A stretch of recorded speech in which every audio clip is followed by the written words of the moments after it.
Hello guys, আমি তোমাদের আজকে আমি স্বপ্ন দেখেছি একটা ভূতের। স্বপ্নটা তোমাদের বলবো। সেটা হলো আমার স্কুলের শেষটা আর আমার স্বপ্ন দেখেছি। শেষটা স্পেলিংটা একটু ঠিক করো। ঠিক আছে, এবার আমি একদিন ট্রেনে করে একটা জায়গায় ঘুরতে যাচ্ছি। শেষটা আর আমি তখন আমরা বড় হয়ে গেছি, এখন যেহেতু ছোট আছি। স্বপ্ন, তখন আমরা বড় হয়ে গেছি। বড় হয়ে গিয়ে এবার কি হয়েছে, বড় হয়ে গিয়ে একটা জায়গায় ঘুরতে গেছি ফার্স্ট এসি, আসাতেও যাওয়াতেও ভালো কথা। ফার্স্ট এসি থেকে নেমেছি, সেই দিন রাত্রিবেলা নেমেছিলাম, রাত্রি 12টার সময় নেমেছিলাম। মানে যেই দিন উঠেছি তার পরের দিন হয়ে গেছে, তো 12টা বাজলো, মানে হয়েই তো গেল, হয়ে গেছিল 12টার সময় নেমেছিলাম। নেবে এই স্টেশনের একটা হোটেলে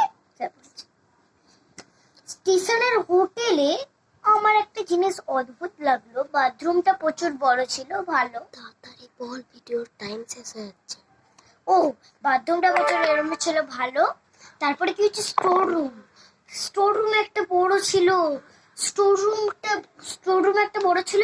হঠাৎ করে রাত্রি 2টার সময় আমার ঘুম ভেঙেছে, তখন শেষটা ঘুমাচ্ছে।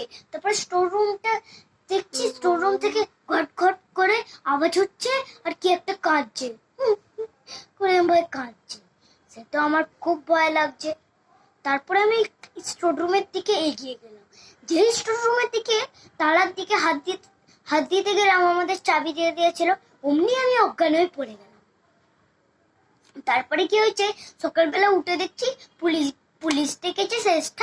শেষটা পুলিশ ডেকে বলছে, কি হলো রে তোর, তুই উঠেছিস, ভালো ভালো হয়েছে। তারপরে বলছে সবাই, পুলিশ বলছে আমাকে উঠে নিয়ে গিয়ে ওয়েটিং রুমে বলছে যে কি হয়েছে, তুমি ওখানে অজ্ঞান হয়ে গেছিলে কেন? আমি বলছি, আমি আমার কথাগুলো বললাম, রাত্রিবেলা আমার সাথে কি কি হয়েছিল। তারপরে হঠাৎ করে হোটেলে চলে গেছি, গাড়ি বুক করেছিলাম, হোটেলে চলে গেছি। হঠাৎ করে রাত্রিবেলা দেখছি যে রাত্রিবেলা ওখানেও দেখছি যে কি একটা, আমাদের হোটেলে একটা গার্ডেন ছিল, মানে ঠিক আমাদের হোটেলটা বনেদি বাড়ির মতো ছিল।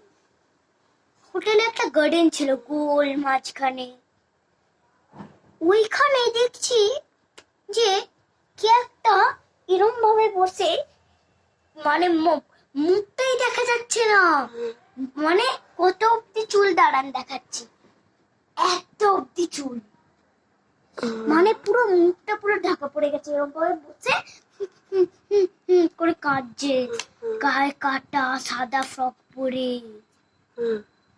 কেমন গাটা কেমন ব্লু কালো কেমন একটা। আমার তো খুব ভয় করছে। আমরা একদম উপর ছাদ ঘরে ছিলাম, ওখান থেকে পুরো নিচে অব্দি দেখছি ওখানে কি কাঁদছে। ও তো আবার হঠাৎ করে উপরে তাকিয়ে ফেলবে, তখন তো আমাকে দেখতে পেয়ে যাবে, আর ভূত তো ভস্য হয়ে চলে আসে। কি হবে, ও আমাকে যেই উপরে তাকাতে গেছে, অমনি আমার হাতটাও দেখে ফেলেছে, আমি নিচু হতে গেছি। ও বলছে, কে রে, এখানে এসছিস, এদের তো খেয়েই শেষ করবো আমি, তো আমি খাবোই। তারপরে দেখছি যারা আমাদের হোটেলটা দিয়েছিল তারাই আসলটা ভূত, কিন্তু তারা ভালো ভূত।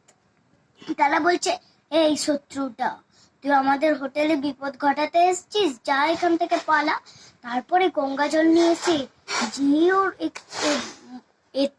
মানে খুব শক্তিশালী ছিল ভূতটা, যেই ওর মাথায় এরম ভাবে দিয়ে দিল মাথায়, অমনিও ভস্য হয়ে গিয়ে আমি তো ঘরে ঢুকে গেছিলাম হোটেলের রুমটায়। তারপরে ভস্য হয়ে গিয়ে আমাদের রুমের একদম আগে চলে এসেছিল। বলছি, শেষটা একদমই নিঃশ্বাসের আওয়াজ করবি না। তারপর শেষটা চুপচাপ এরম ভাবে আমরা দম বন্ধ করে বসে আছি। তারপরে আমরা খাটের তলায় লুকিয়ে গেছিলাম, ভূতটা দরজা ভেঙে ঢুকে গেছিল।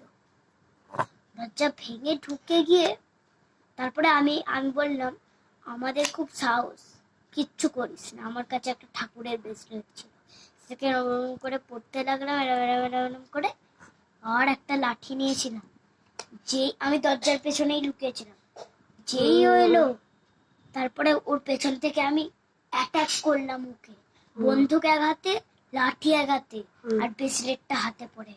ব্রেসলেটটা ফার্স্টে মাথায় এরম ভাবে দিয়ে দিলাম, মাথায় এরম ভাবে দিয়ে দিয়ে লাঠি দিয়ে মারলাম, বন্দুক দিয়ে দিলাম।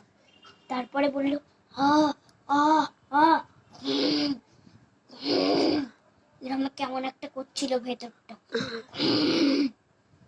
হুম, এরম হচ্ছিল। তারপরে দেখলাম একটা মানুষ, মানে ওকে ভূতে ধরেছিল, মানুষটা শুয়ে পড়লো আর ভূতটা পালালো, পালিয়ে কোথায় একটা পালিয়ে একটা পাতকুয়োর ভেতরে গভীর তলায় যেই ঢুকে গেল, অমনি পাতকুয়োতে ঘূর্ণিঝড় হতে লাগলো, গোল গোল গোল গোল গোল গোল।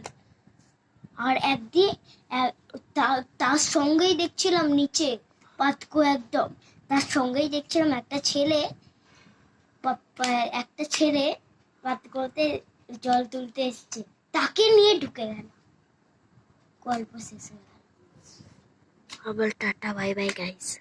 টাটা বাই বাই গাইস, তোমাদের গল্পটা কেমন লেগেছে আর প্লিজ লাইক সাবস্ক্রাইব।